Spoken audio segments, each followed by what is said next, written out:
Во студиото на Здраво Македонија по 9 часот се дружиме со магистар Билјана Божиновска од Сдруженијето на приватни аптеки, Кирил Поповски, фитнес инструктор, и мејкап артистот Јован Каровски. Останете со нас до 11 часот. 9 часот и 11 минути. Велам добро утро во овој дел од емисијата за сите вас кои што подоцна се вклучувате на програмата на Канал 5 и се разбира поканувам да станете со нас до самиот крај, да го проследите и овој петочки разговор со нашите гости кои што ќе го направиме. Имаме навистина прекрасна атмосфера овде во студиото и верувам дека ќе успееме да ја пренесеме и пред малите екрани. Но најпрво да се ја поздравам мојата драга колешка Вера Мештировиќ. Верче, добро утро, како си? Одлично, Цеце, те благодарам, те поздравам тебе и секако нашите гледачи кои што будно не следат уште од 6:45 часот, и да закружиме и оваа работна недела, последна во месец ноември. Од понеделник започнуваме нов месец, нов предизвици, но од денеска започнуваат и божикните пости, така да со лесно на сите оние кои што ќе секако ги постат. Цеце, да ги поздравиме уште еднаш на сите. Така да им посакаме топло добри ден на нашите денешни гости. Веднаш до мене е младиот Кирил Поповски кој што е фитнес инструктор. Добро утро и добро ни дојде. Добро утро на гледачите, ви благодарам на поканата, Цеце. Мило ми е што сум овде, затоа што сметам дека фитнесот и здравиот начин на живот заслужува многу повеќе простор во хоризонтот на медиумите. Точно, ние во Здраво Македонија секогаш зборуваме само за здрави навики, здрави начини на живот, се разбира, и токму затоа имаме во студиото за прв пат, но не за последен, верувам дека ќе ти биде многу пријатно и повторно ќе сакаш да дојдеш и да споделиш некои совети. Ви благодарам така. Веднаш до тебе ние магистар Билјана Божиновска која што ни доаѓа од Сдруженијето на приватни аптеки. Добро утро и добро ни дојдовте. Добро утро, Цеце, благодарам за поканата. Се надам пак преку правите совети за физичка активност и здрав живот ќе надополниме што значи фармацевска грижа и колку ние како фармацевти можеме да помогнеме во сите тие здрави животни навики кои што во основа влегуваат во оној домен на нефармаколошкото советување кои што ние фармацевтите и текако ги даваме на нашите корисници на здравствени услуги. Точно, тешките прашања денеска се кај вас. Знам дека е така. Знаете дека гледачите постојано очекуваат одговори од вас, верувам дека вие ги имате и ќе ги задоволиме нивните очекувања. Така е, се надевам дека ќе ги задоволиме и ќе ги дадеме соодветните одговори. А виднаш до вас е Јован Каровски, мејкап артист, стилист, фризер, се што сакате за да изгледате одлично. Јован, добро утро. Добро утро, Цеца, ви благодарам за поканата и за можноста да проговорам малку што ќе биде тренд изминатиот период и сезоната есен-зима 2026. Поздрав до вас две и до гледачите на Утринска на Канал 5. Да, не знам дали да почнеме Верче со тоа да не оцени вака дали добро изгледаме за Утринска, дали требаше да земе некоја четкичка нешто да подобри. Со оглед дека сами се подготвуваме, на брзина се подготвуваме. Па ете Јован, што ќе кажеш за нашата подготовка? Одлично изгледате и двете, од она што можам да го забележам, се подготвиле сами. Прво е тоа што зрачите со позитивна енергија, нели? И што бевте одлични домаќини ова утро за нас, супер изгледа. Фала ти многу. Може да започнеме ние прво со овие тешки прашања да ги поминеме, па потоа ќе се префрлиме на советите и се разбира на убавиот повод поради кој што е и Јован тука.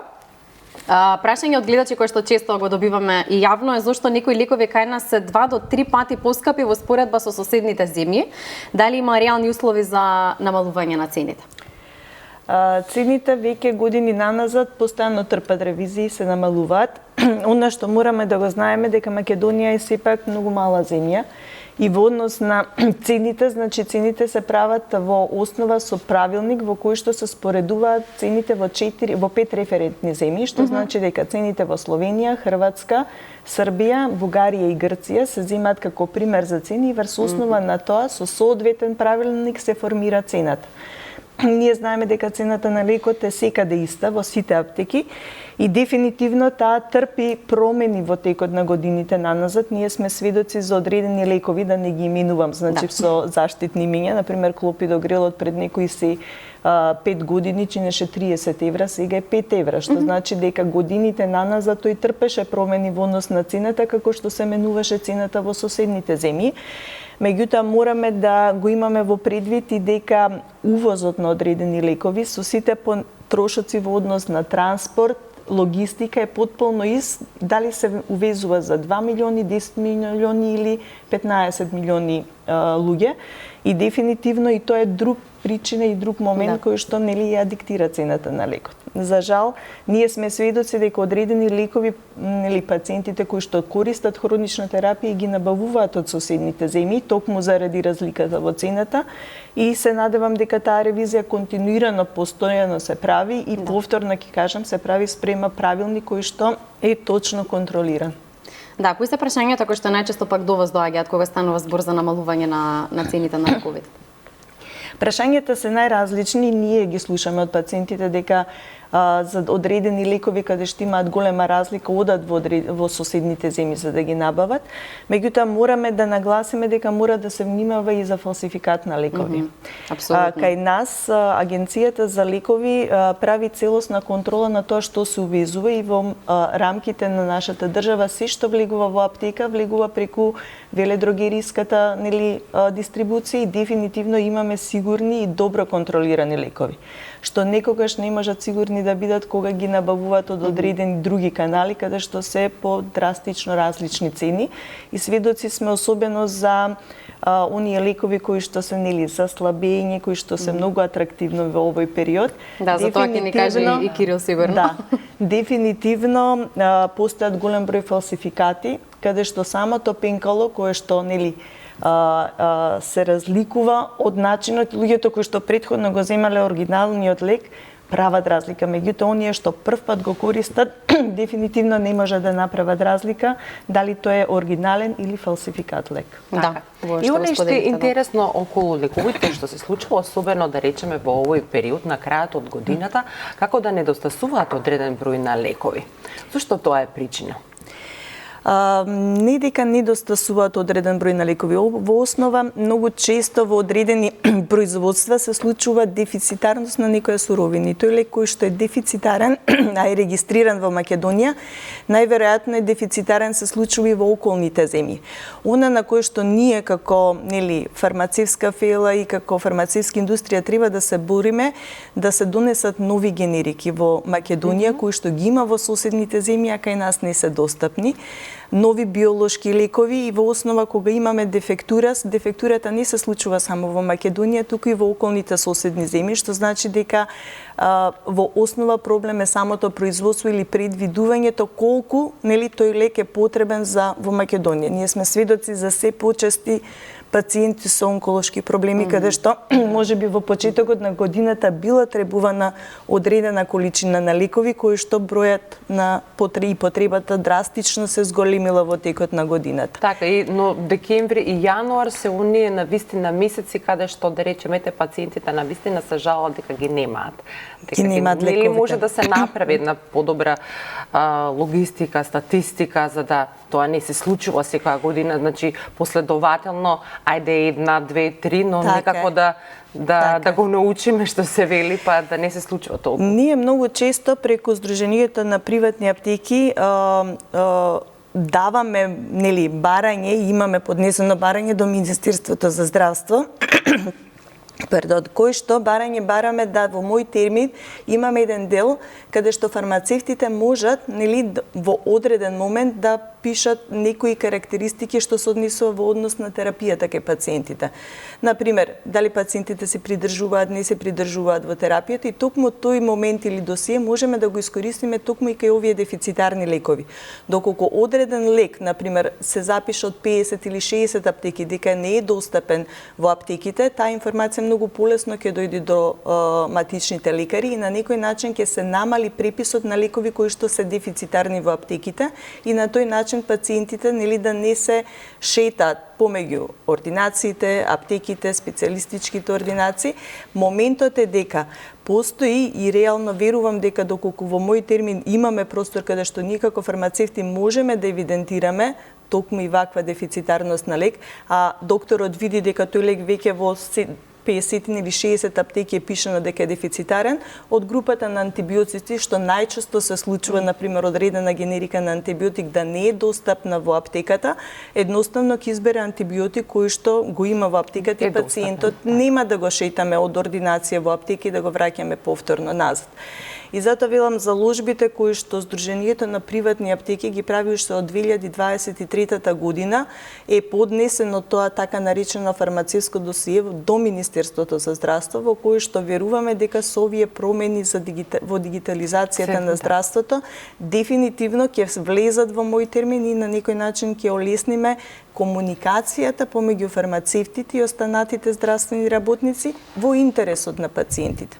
Затоа што ако фокусот ни е пациентот и неговото добро, дефинитивно комуникацијата не можеме да ја правиме преку пациентите шетајќи ги од ординација во аптека. Значи, тука мора да се направи систем во кој што дефинитивно ќе го олесниме функционирањето на здравствениот систем. Верувам дека ќе се успее што поскоро да се направи. И ние искрено се надеваме, да. Уште доста прашања имаме на тема лекови, но ќе се префрлиме на друга тема, со оглед на тоа дека на малку бавина. Да, на малку бавина, точно. Веднаш позади Јован Епихарот, кој што верувам дека ќе може да се види од негова перспектива. Неодамна триумфираше на интернационалниот фестивал Malta Hair and Beauty Festival 2025. Па споделени малку повеќе впечатоци од таму и честитки за наградата. Ти благодарам. Изминативе 9 години од кога успешно полувам во мојата професија. Можам да кажам слободно дека ова всушност ја круниса сета мој труд, сите оние жртви кои сум ги правел за да успеам. Да представуваш државата, сопствената држава на светското првенство представуваше пред се одговорност, а се останато само по себе. Се надпреварував, морав да признам дека конкуренцијата беше прилично сериозна, да. Бевме 21 или 2 држави. Имаше доста добра конкуренција од Мароко, Франција, Италија, Германија, Турција и многу други. Се надпреварував во групата, односно во категоријата джуниор, поточно овој пат првото место го понесив за фризура, односно ред карпет. Мислам дека гледачите ќе имаат можност да погледнат на дел од инсертите, кои покасно ќе ги гледаме, да. Се надпреварував, како што напоменав, со ред карпет фризура, интересен кок, гламурозен. Да ме интересира како изгледа еден таков надпревар за сите наши гледачи, малку повеќе да појасним. Така, тоа беше на голема сала, каде што секој надпреварувач си има место и сопствен материјал кој го понел. Еуфорично, може слободно да кажам дека се навратив на 2016 кога за прв пат тука во Македонија гостував на регионално ниво и тогаш бев во джуниор, затоа што се уште сум под 30 години. И сум фризер и шминкер со 7 годишно искуство, на 10 веќе преминуваш во групата, во повозрастната група. Чувството, тоа дефинитивно само се доживува. Да го опишам. Тешко е да се најдат зборови, верувам. Имаше ли поддршка од Македонија? Со кого отида таму? Да, отидовме со доста искусни колеги кои морам да ги поздравам. Бубе Студио Ин, Весна од 501, Станче и многу други врвни стилисти кои ми ги дадат сите совети максимално, со оглед на тоа што тие се веќе децении во овој свет, во овој бизнис и затоа и го имаш овој прекрасен пикар кој што е во позадина. Да, тоа е всушност круната на сето тоа. Дали кога се подготвуваше, се подготвувате на рече дека со своји материјали одите, ви задаваат одредена тема за која што се подготвувате вие од овдека, размислувате како ќе настапите? Да, пред се морам да кажам дека тоа ред карпет има категоријата беше за 20 минути да треба да се подготви фризурата. Работевме, да, тоа беше голем предизвик. Мислам не јас, ама моите колешки толку имаат прилик. Предизвик и тоа доста голем. Моделот беше жив, нормално, на жив модел се работеше, не на кукла. Моделите ви ги даваат тие? Да, имаше модели кои ни ги доделува, имаше модели кои можевме да ги договориме. Исто голем предизвик ми представуваше моделот. За прв пат во животот можам да кажам дека се соочив со девојка со темен тен, односно да, и ми представуваше голема голема... Сигурно густа коса витка на нешто Да, такво, кадрава, така густа најтешко коса, што многу може. Тешка, да. И тен кој нели не е за кај нас карактеристичен и со кој прв пат работев. Се среќаваш да. Да, меѓутоа многу добра Убав хидратација. Да, многу добар предизвик. Одлично, може да продолжиме сега со фитнес малку, да го запознаеме повеќе 22 годишниот струмичанец кој што успешно гради фитнес кариера во главниот град. Па сега ме те прашам како започна твојата скопска приказна? Вака, мојата скопска приказна започна во 2022 година за желба да го надградам моето образование. Инаку моментално сум студент на Финки, факултетот. Првите чекори во светот на фитнесот ги направив од лична потреба. Долги години водев битка со килограмите. Па откако успеав да се победам себе си и откако ги видов првите промени на луѓето околу себе, сватив дека помагањето на другите ме исполнува. Па практично оттаму започна мојата фитнес авантура.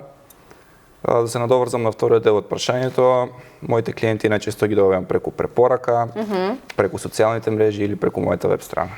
Па најдобро е така кога по препорака што се вели, да. Да, тоа е Ке се сподели. валидација дека правиш нешто добро. Да. Морам да прашам, бидејќи имаш 22 години, колку клиентите те сваќаат сериозно? Па не во тоа колку години имаш, туку до пристапот каков е.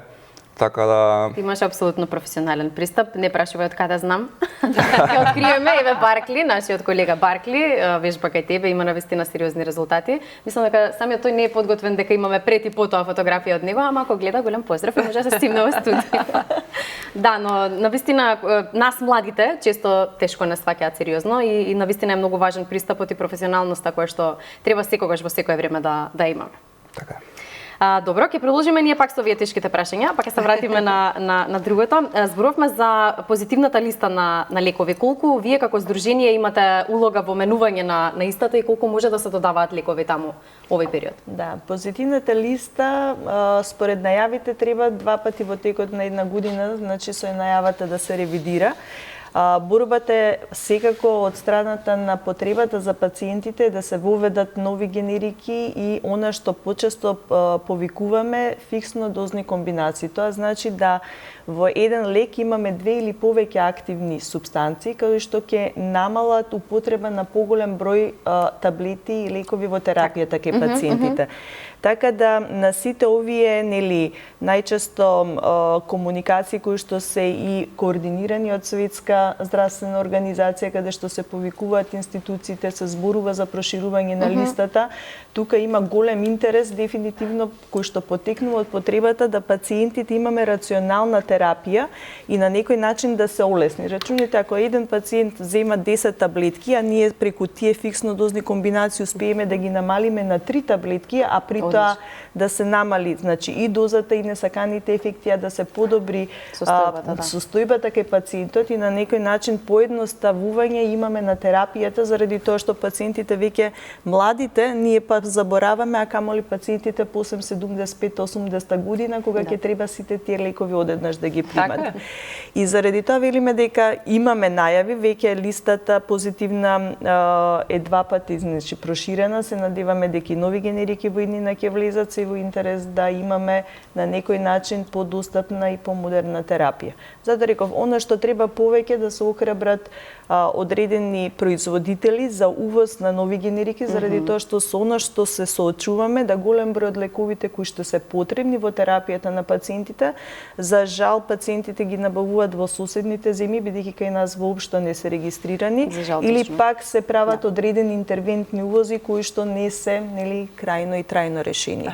Кога смете фармација која да ја споиме со здрав живот и она кое го споменавте во однос на фалсификувани повеќе производи поврзани со убавината и слабењето, сите сакаат да бидат и убави и слаби и фит.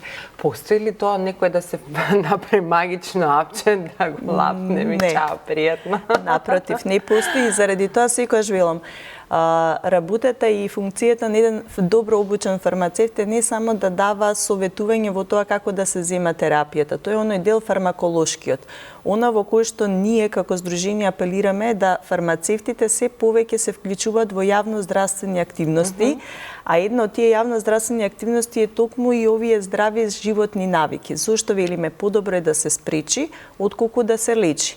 Преку здравите животни навики кои што ги советуваме, ние можеме да делуваме во превенција. Тука се нутриционистите, тука се фитнес тренерите, тука се голем број други физички активности кои што ние велиме како што индивидуално ја прилагодуваме терапијата, така да индивидуално мораме да ја прилагодиме и физичката активност. Сега секој пациент не можеме да го препорачаме да оди на фитнес, значи може би кај некој пешачењето, охрабрувањето индивидуален, меѓутоа она што е многу важно во рамките на фармацевтите е да го охрабрат пациентот, да го мотивираат, а понатаму да кажат дека мотивот не е доволен. Нас ни треба дисциплина која што за жал кај сите нас како индивидуи недостасува.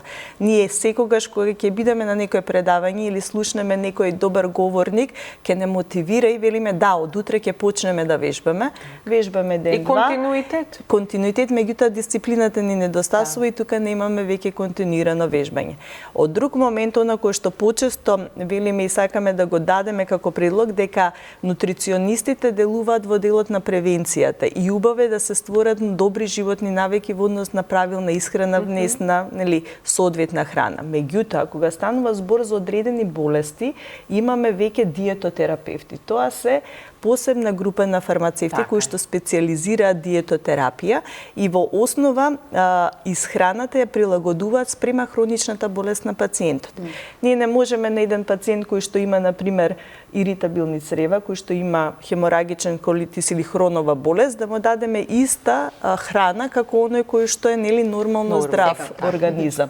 Или пак оној кој што пати од диабет, значи има одреден тип на диетотерапија или правилен начин исхрана и тука мораме да ги разграничиме работите и едноставно да знаеме да даваме правилни насоки на пациентите. За секој индивидуално она кое што е потребно. Така е, за секој индивидуално, затоа што велиме ако веќе одиме со индивидуален пристап, тогаш ќе имаме и првенствено најлесно мотивирање на пациентите и најлесно мотивирање на здравите луѓе да преку здравите животни навики превенираат да понатаму немаат потреба од третирање на болести. Така и да имаат онакви резултати вистински кои што и всушност си ги посакуваат за себе си. Така. Кирил, колку се послушни во однос на твоите клиенти, дали ти исто така ги советуваш во оној дел каде што би требале да се консултираат со стручно лице, дали тоа ќе биде нутриционист или лекари во однос, бидејќи мора, како што зборуваше и господја Билјана, дека треба индивидуално да се пристапува. Колку суплементацијата знае да помогне при тренингот, исхраната? Така е, а суплементацијата не треба да е главен фактор, таа е само додаток на исхраната, како што ја кажува самото име.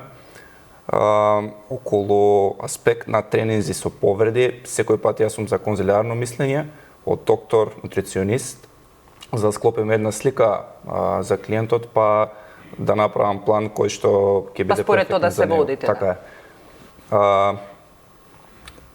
Да, за суплементација сум, се залагам, како што кажав, затоа што тоа е додаток на исхраната и препорачувам, еве и јас ја користам и препорачувам на секој, без разлика дали крева тегови во теретана или се занимава со нешто друго во животот, да користи суплементи затоа што само ќе му помогнат.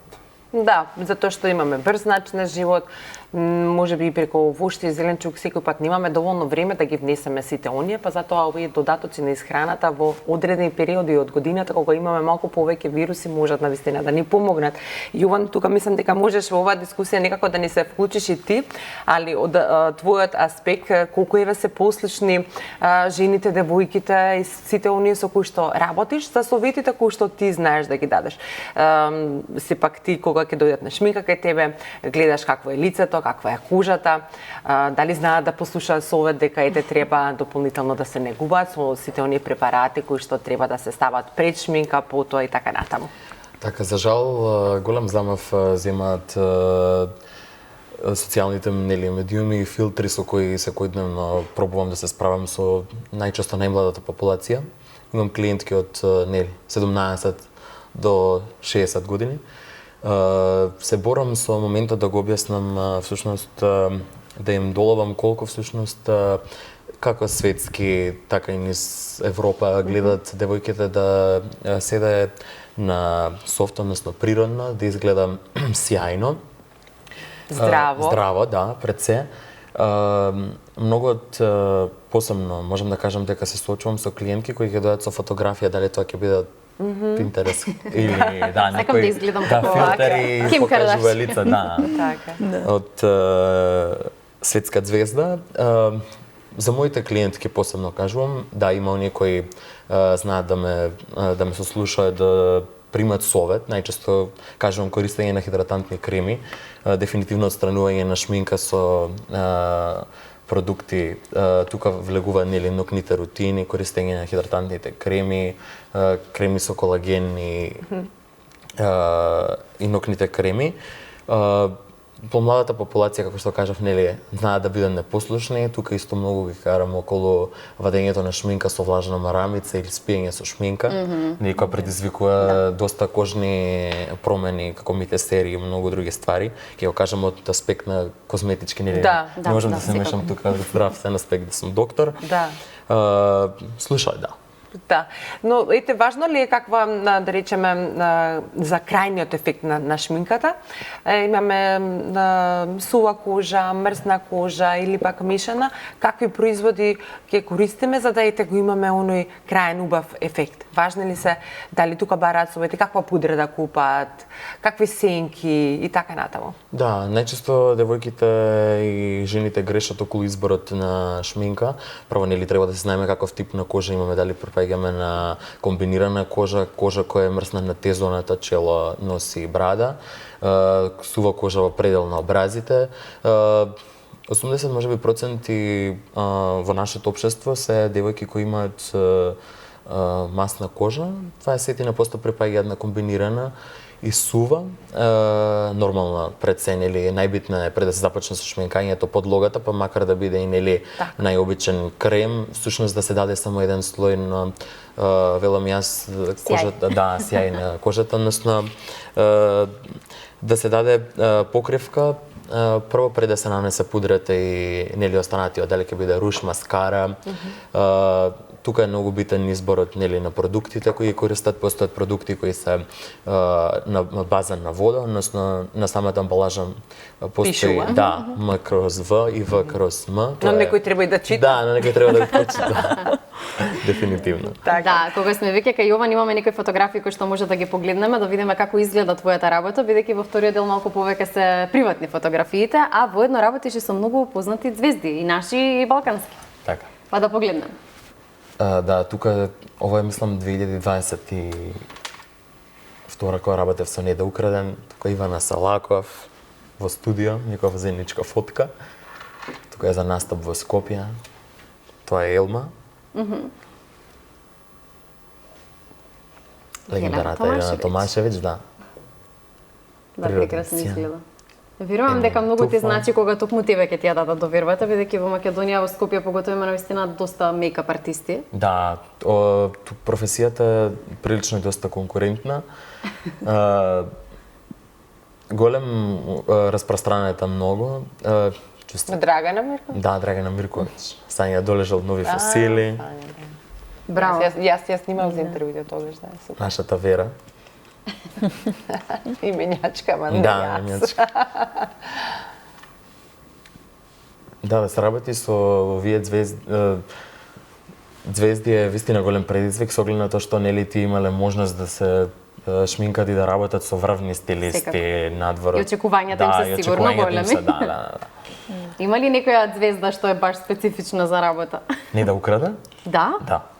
Сподели ни Дефинитивно малку. беше ми беше голем предизвик, но и доста мачно поминав, може да кажам словно. Зашто?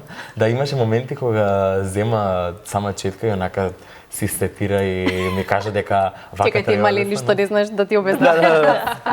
Тетка не да ти покаже. Да. Ама тие генерации тоа го прават. Да. Јас Еве вака работејќи со оваа работа и во разговор со, да речеме, твои колеги поузрасни или вака кои што работеле со тие некои звезди кои што навистина долго се на естрадата, често знаат да го прават тоа, па не само за мејкап артистите, туку и за фризурите. И за фризура, и за облека, и за чевли, верувам, за се секаде сакаат да се мешаат и да си го, како да кажам, наметнат своето искуство, но на крајот од денот треба тие да си се допаднат. И верувам дека немаш проблем со тоа. Воопшто. А кога веќе сме кај убави и успешни приказни, може ли да споделиме некоја приказна од некој твој клиент или клиенти или твоја приказна лично?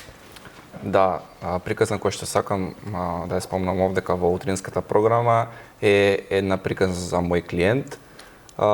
Класично мислеше дека е неспортски тип.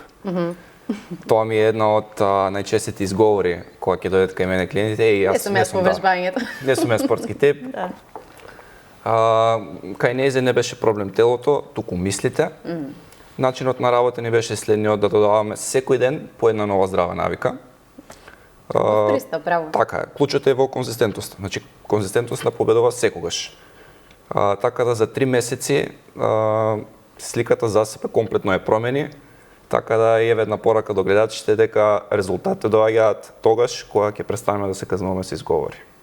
Беше го кажано. Да. Но сите ние секогаш сакаме да, не знам, да си најдеме изговори, да не вежбаме и да подпаднеме под сите мисли кои што ги имаме. Иако си ти многу млад, имаш навистина многу успешни приказни со твоите клиенти, па како тоа влијае на тебе и како успеваш ти да ги убедиш дека тие можат да веруваат во себе и треба да го прават тоа?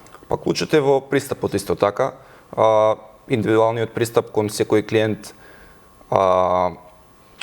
мора да знаеш како да го излечеш најдоброто од него. И фитнесот Значи, е повеќе... анализираш добро. Да, така е. Една софтверска анализа на профилот на клиентот. Од финки. Така е. Фитнесот повеќе е ментална работа, значи главата мора да ти е на место за да успееш во таа сфера. Така е, фокусот е најбитен, не само во фитнесот, туку и во било која друга сфера во животот. Ако сакаме да сме успешни и да ја постигнеме целта, навистина мора да телото биде го прати така, умот. Тоа е изрек од старите умови. Кој е најчистиот мит за фитнесот кој што еве денес во Здрава Македонија ќе го разбиеме? Така е. Многу Иако има повеќе митови, еве еден кој што сакам да го разбијам и конечно да ја откриам вистината на гледачите, е тоа дека ако не јадеме ќе ослабнеме. Момент на вистината. Добро. Ако не јадеме, телото нема да топи масти, туку ќе губи вода и мускул. А така го успоруваме и метаболизмот. За телото да почне да се огорува масти е потребна му енергија. Значи му треба прав состав на макро и микронутриенти. Така да клучот не е во нејадењето, туку во правилниот начин на исхрана. Добро. И сега ме те прашам каква е твојата соработка со другите фитнес тренери, колку и од кого учиш? Па со тек на годините назад сум учел од секого, така да човек учи додека е жив. Допрва ќе учиш, чекај. Секојдневно се надградувам. Повеќе јас припаѓам во таа стара гарда на фитнес во златните години на бодибилдингот. А кога не работиш како тренер, како сам си одржуваш мотивација и фокус?